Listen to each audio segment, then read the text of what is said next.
আসসালামু আলাইকুম। বিসমিল্লাহ, আলহামদুলিল্লাহ, সালাতু ওয়াসসালামু আলা রাসূলিল্লাহ। রোকেয়া সেন্টারের পক্ষ থেকে জানাই মোবারকবাদ। কেমন আছেন সবাই? আলহামদুলিল্লাহ। আজকে একটা বিষয় নিয়ে আলোচনা করব। আহ, গতকাল একটা পেশেন্ট আসছিল আমার এখানে।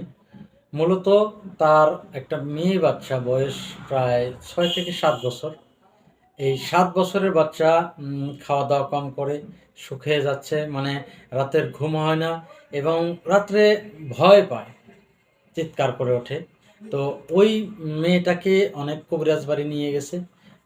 অনেক প্রান্তিক কবিরাজ তাকে বলেছে যে বাচ্চার সাথে জিন ধরছে, তাবিজ দিছে, 3-4টা তাবিজ বালিশের মধ্যে রাখার জন্য বলছে। তারপরেও দেখা যায় যে বাচ্চা আগের মতোই আছে, ভয় পায়। পরে আমাদের সেন্টারে নিয়ে আসছিল গতকাল। আনার পর মেয়েটাকে দেখলাম এবং ঝাড়ফুঁক করে রোকেয়া করে দেখার পরে বুঝলাম যে মূলত এই মেয়েটার সাথে বদনজরের সমস্যা রয়েছে। এবং যখন রোকেয়ার আয়াতগুলো তেলাওয়াত করা হলো উচ্চ স্বরে, এবং এই তেলাওয়াতটা তার মার কানে যখন চলে গেল, মানে ওই মেয়ের সাথে কিন্তু তার মাও ছিল, এই আয়াত শোনার কারণে, রোকেয়া চলা অবস্থায় আয়াতগুলো শোনার কারণে তার মায়ের ভিতরে জিন কিন্তু অ্যাক্টিভ হয়ে গেছে।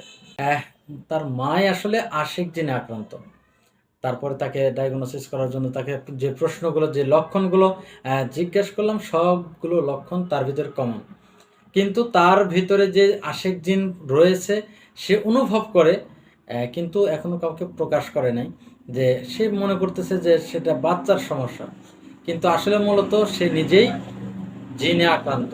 পরবর্তী সময় তাকে বললাম যে যেহেতু সমস্যা আপনি বাচ্চার জন্য নিয়ে আসছেন, বাচ্চার কোনো সমস্যা নাই, সমস্যা মূলত আপনার ভিতরে জিনের সমস্যা আছে। এই জিন আপনার বাচ্চাকে বদনজর দেয় এবং ওয়াসওয়াসা দিয়ে বাচ্চাকে ভয় দেখাচ্ছে। অতএব বাচ্চার জন্য দোয়া করব। মূলত হচ্ছে আপনাকে জিনের ট্রিটমেন্ট করতে হবে। আশা করি জিনের ট্রিটমেন্ট যদি করেন আপনি সহ বাচ্চা আলহামদুলিল্লাহ ভালো হবে। তো আমার মনে হয় যে বাংলাদেশে অধিকাংশ যে সন্তান বাচ্চাগুলা ভয় পায়, রাতে কান্নাকাটি করে, খাওয়া দাওয়া করতে চায় না, শুকায়া যায়, নানান যে সমস্যা, প্যারানর্মাল সমস্যাগুলো হয়, যেটা ডাক্তারের চিকিৎসা অবশ্যই ডাক্তার দেখাবেন।